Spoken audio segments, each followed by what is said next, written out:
અમારા લગ્ન જીવનની અંદર 8 વર્ષ થઈ ગયા અને 9મા વર્ષની અંદર અમે પ્રવેશ કર્યો હતો. ઘણી બધી હોસ્પિટલોની અંદર અમે દવા અને બધું કરાવ્યું બાળક માટે, અને એ બાળક માટે દવા ઘણી બધી જગ્યાએ કરાવી, પણ અમને કોઈ પણ પ્રકારનું રિઝલ્ટ મળ્યું નહીં. જય શ્રી કૃષ્ણ, હર મહાદેવ. મારું નામ હિમાંશુ જાની છે અને અમારા ધર્મપત્ની ઉમા હિમાંશુ જાની. અમારા લગ્ન જીવનની અંદર 8 વર્ષ થઈ ગયા અને 9મા વર્ષની અંદર અમે પ્રવેશ કર્યો હતો.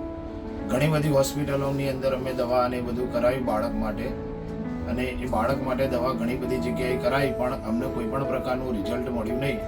પણ એક વ્યક્તિના રેફરન્સથી અમે આ સ્નેહ હોસ્પિટલની અંદર આવ્યા, અને એક જ વર્ષની અંદર ભગવાનની કૃપાથી અને અહીંયા ટોટલી સ્ટાફ, ડૉક્ટરોનો સ્ટાફ, નર્સિંગ સ્ટાફ છે કે કોઈ પણ દરેક મેડમ છે, દરેકના મેડમના સપોર્ટથી આજે અમારા જીવનની અંદર 2 સંતાનોની પ્રાપ્તિ થઈ છે, અને એ પણ 2 બાળકોની પ્રાપ્તિ થઈ છે.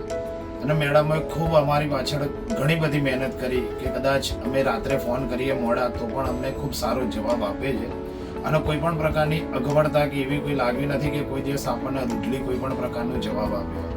બીજા નંબરની અંદર દરેક વ્યક્તિના જીવનની અંદર એક પ્રોબ્લેમ એવી હોય કે પૈસા ક્યાંથી લાવી શકે, તો એનું સૌથી વધારે ધ્યાન અહીંયા રાખવામાં આવે છે કે જે ધારૈયા સર, આપણે નિસર્ગ સર જે કહીએ છીએ, એ જે વ્યક્તિના જે બધી જ વ્યક્તિ બધી જ રીતે આપણને સપોર્ટ કરાવે છે કે જે વ્યક્તિને જે પ્રમાણેનો પ્રોબ્લેમ હોય એ પ્રમાણેને ફાઇનાન્શિયલી પ્રોબ્લેમને સોલ્યુશન કરી, અને અહીંયા એમની એક આગ્રહતા હોય કે ભાઈ અહીંયા રહી અને સારું બાળક જન્મ લે, અને એમના જીવનની અંદર, કારણ કે એક સ્ત્રી ત્યાં સુધી અધૂરી છે જ્યાં સુધી એ માં ના બને, અને એ સપનું પૂરું કરવું હોય તો આ સ્નેહ હોસ્પિટલમાં આવવું જોઈએ કે જેથી દરેક સ્ત્રી પોતાના એક સપનું પૂર્ણ કરી શકે.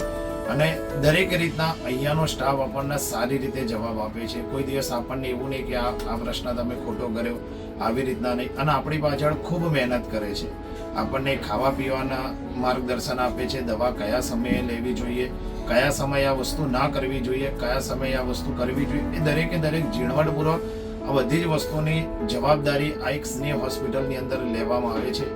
અને ખરેખર દરેક વ્યક્તિને કદાચ કહું કે સ્નેહ હોસ્પિટલની એકવાર મુલાકાત લેવી જોઈએ કે જે વ્યક્તિના જીવનની અંદર કદાચ બાળકનું ના થતું હોય તો અહીંયા એને બાળક માટેની કન્સલ્ટ કરી શકે છે કે જેથી એ વ્યક્તિનું જે પણ અધૂરું સપનું છે એ અધૂરું સપનું અહીંયાથી પૂર્ણ કરી શકે છે. જય શ્રી કૃષ્ણ, જય મહાદેવ.